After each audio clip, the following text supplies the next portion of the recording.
এই ছোট্ট ছোট্ট পায়ে চলতে চলতে ঠিক পৌঁছে যাব সেই চাঁদের পাহাড়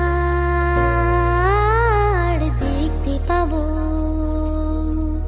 সেই চাঁদের পাহাড় মাথায় যাহার রামধনু রাঙা হয় দেখতে পাবো, ঠিক পৌঁছে যাব।